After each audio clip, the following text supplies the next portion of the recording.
Boa noite, turma. Sejam bem-vindos a mais uma aulinha de sistemas construtivos. Hoje nós vamos iniciar a matéria de técnicas construtivas já para o segundo bimestre. Então, vamos falar um pouquinho sobre construção, sobre reciclagem, um pouquinho sobre CONAMA hoje e iniciar a parte de projeto arquitetônico também. Tá? Lembrando que eu vou dar só uma pincelada nessa parte para daí a gente entrar na última matéria, que daí seriam os sistemas construtivos. Então, vamos iniciar. Vamos falar um pouquinho de impacto ambiental. Então, a ideia de construção é o resultado da preocupação do homem por um abrigo artificial. Então, a construção nada mais é do que um abrigo artificial edificado pelo homem para sua proteção.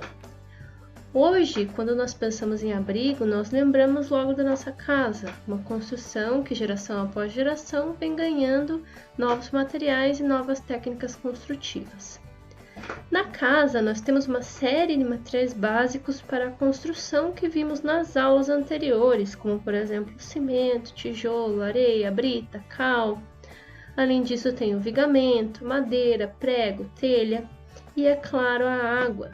Temos também elementos já manufaturados, como por exemplo as janelas, os canos, os fios elétricos, vaso sanitário, piso, azulejo.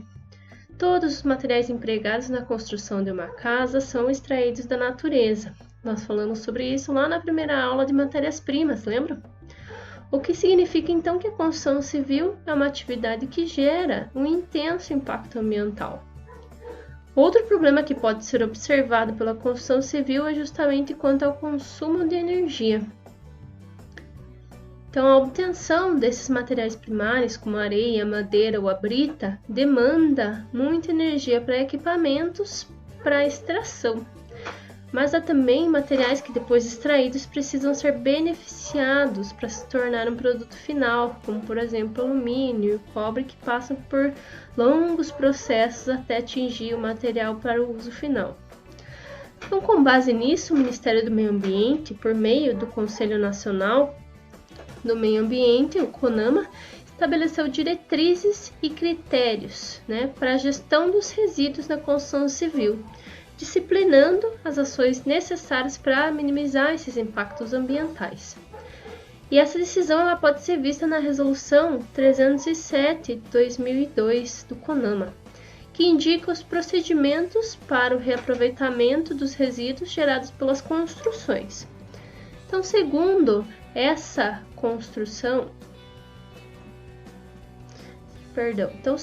resolução, os municípios devem elaborar um plano integrado de gerenciamento de resíduos da construção civil. Nesse plano são previstos programas e projetos para gerenciar os resíduos dessa atividade, bem como as responsabilidades dos grandes gestores de resíduos. Ao mesmo tempo, essa resolução ela prevê o cadastramento de áreas específicas para o descarte, então não pode ser jogado em qualquer lugar, tem que ter uma área que seja regulamentada e o manejo desses resíduos de construção civil. O licenciamento de áreas de beneficiamento e aproveitamento e também a proibição do descarte em resíduos de áreas não autorizadas. Então, o maior objetivo dessa resolução é a preservação do meio ambiente, por isso que ela lida com duas situações. A primeira trata da diminuição da extração de recursos diretamente da natureza e a segunda, a diminuição da geração de resíduos. Então, extrair menos e gerar menos lixo. É isso que essa resolução pretende fazer. Então, assim, incentiva-se o descarte consciente dos materiais de construção que não serão mais utilizados, como, por exemplo, o agregado que vem de demolição, sobra de madeira, alguns bagulhos de construção nova, Ao mesmo tempo, promove-se a classificação e destinação correta, visando, claro, a reciclagem e a reutilização. Então, atenção ao que é definido aqui na resolução. No artigo 10, os resíduos da construção civil são destinados das seguintes formas. Então, o primeiro é a classe A, que deverão ser reutilizados ou reciclados na forma de agregados ou encaminhados a áreas de aterro de resíduos da construção civil, sendo dispostos de modo a permitir sua utilização ou reciclagem futura. O de classe B deverão ser reutilizados, reciclados ou encaminhados a áreas de armazenamento temporário, sendo dispostos de modo a permitir a sua utilização ou reciclagem futura. A gente tem a classe C, que deverão ser armazenados, transportados, destinados em conformidade com as normas técnicas específicas. E por último, a classe D, que deverão ser armazenados, transportados, reutilizados, destinados em conformidade com as normas específicas. Como exemplo, nós temos uma figura com o tempo de decomposição de alguns materiais.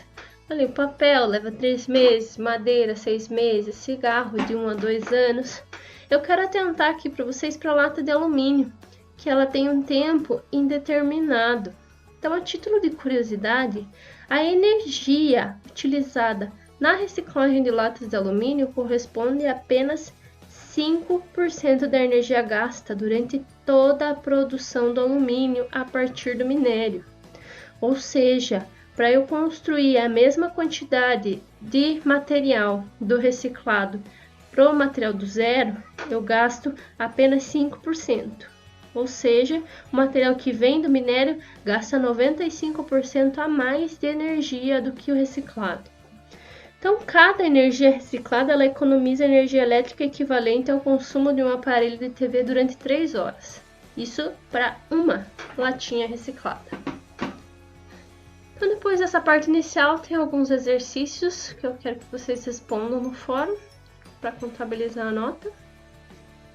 Então, sobre o entulho, o que você faria, objetos velhos da Unicesumar, por exemplo, o que você faria, qual a importância da reciclagem. E agora, entrando em leitura de projetos. Então, inicialmente, falando sobre projeto arquitetônico, nós vamos dar uma pincelada em algumas matérias que talvez vocês tenham visto ou talvez vocês verão mais para frente, né? Então, toda a construção ela inicia com um projeto arquitetônico, que é representado por desenhos técnicos que representam graficamente a construção e seu entorno. Então, esse desenho mostra as diversas vistas e contém informações sobre instalações elétricas, hidráulicas e de ligação com serviços externos. É importante saber ler e também saber fazer um desenho técnico, ainda que de maneira elementar, para fornecer ou receber instruções de maneira mais qualificada. Então, o edifício, vocês sabem que é um objeto tridimensional. No desenho técnico, cada parte que compõe essas 3 dimensões é transferido para o papel sem o uso da perspectiva. Para o desenho técnico, essa técnica utilizada é de desmontar na forma de projeções, né? Então, para o desenho técnico arquitetônico, a vista em perspectiva apresenta um panorama geral de como ficará o edifício. Então, são as outras vistas rebatidas, projetadas no papel, que fornecem os dados técnicos necessários à execução do projeto. Tais vistas são a planta, a elevação e a fachada. Então, aqui tem um exemplo dessas vistas. A planta, então, ela tem a função de representar os ambientes, né? E as medidas desses ambientes projetados, bem como as divisões, sejam por paredes, portas ou persianas, né? Além disso, ela indica outros elementos constitutivos funcionais fundamentais, como o piso, acessórios e instalações. A planta baixa. Aqui vocês têm um exemplo da planta baixa. Ela é um corte à altura de 1,5 m da base, mais ou menos, que permite uma visualização precisa dos ambientes internos que compõem a casa. Nela devem estar detalhadas em escala as medidas das paredes, tanto comprimento quanto espessura, portas, janelas, o nome de cada ambiente e o respectivo nível em que ele está.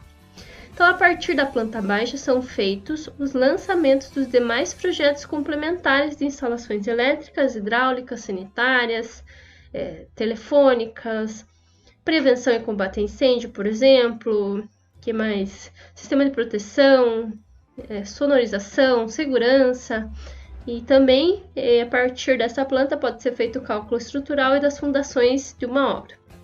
Então, a elevação e a fachada, agora falando sobre elas, têm o intuito de obter uma visão precisa do exterior do edifício, os acabamentos, componentes e acessórios. Então, pela elevação, pode-se obter uma compreensão mais detalhada da distância do piso ao teto, que corresponde à altura da parede, e as fachadas, elas são As fachadas são representadas geralmente em duas vistas, frontal e posterior do edifício. Agora falando sobre levantamento topográfico. Então aqui tem um modelo de um levantamento planialtimétrico chamado levantamento topográfico de uma escola. Ele abrange as construções existentes e o relevo do terreno, em que ela está situada. Nessa figura a gente percebe uma planta baixa do conjunto do edifício escolar, representado aqui pelos quadrados e retângulos que são as salas. Além desse edifício, nós temos o terreno, delimitado por calçada, e o terreno vizinho. E finalmente a gente percebe as ruas que margeiam a escola. Temos informações acerca do relevo dos equipamentos existentes, como postes, orelhões, hidrantes, etc. E das formas de acesso, como ruas, escadas, rampas ou caminhos. Então aqui eu também tenho uma tabela, que indica alguns símbolos que aparecem nos levantamentos topográficos e as representações gráficas. Para aplicar essa tabela é só recortar um pedaço do desenho. Então aqui, por exemplo, recortei um pedacinho aqui de baixo. E daí comparar com a legenda da tabela. Então aqui eu tenho meu desenho e ele está igual a do barranco. Então indica aqui que toda essa região é de barranco. Então a topografia é uma representação gráfica detalhada de um terreno, indicando aclive, declive e irregularidades. Ela indica a posição de rios, de árvores, de edificações existentes, pode indicar as ruas, redes de infraestrutura, enfim, qualquer elemento espacial que influencie o projeto arquitetônico. Para elaborar um projeto de implantação, é preciso ler essas informações topográficas. Então, uma das informações mais importantes que aparecem no projeto é a das curvas de nível. Então, a curva de nível é a linha que aparece no mapa e que representa pontos de uma mesma altitude num terreno. As curvas de nível permitem a representação cartográfica desse relevo. E o objetivo é justamente visualizar as formas do terreno. Um bom projeto arquitetônico, ele tira partido dos fatores da topografia e deve levar em consideração, entre outros, alguns aspectos como adequação das edificações à topografia natural do terreno, preservação das árvores existentes, proteção contra fontes externas de ruídos provenientes de diversos ambientes do edifício, e soluções de escoamento de água da chuva, sempre que possível. Aqui eu tenho uma representação das curvas de nível, a partir de alguns cortes no relevo. Então essa foi a parte inicial. Como tarefinha, além daqueles exercícios, eu quero que vocês olhem esse daqui também, sobre a leitura de planta baixa, que nós temos alguns símbolos de uma planta. Eu quero que vocês identifiquem o que é 8 símbolos nessa planta ao lado. Por exemplo, o LT, que é o símbolo de lavatório. Aqui tem outros símbolos espalhados, tem pelo menos uns 12, mas eu quero que vocês identifiquem apenas 8 para relembrar sobre essa simbologia. E aqui é a nossa referência. Se vocês tiverem dúvida, podem perguntar no Zoom. Um abraço e até a próxima aula.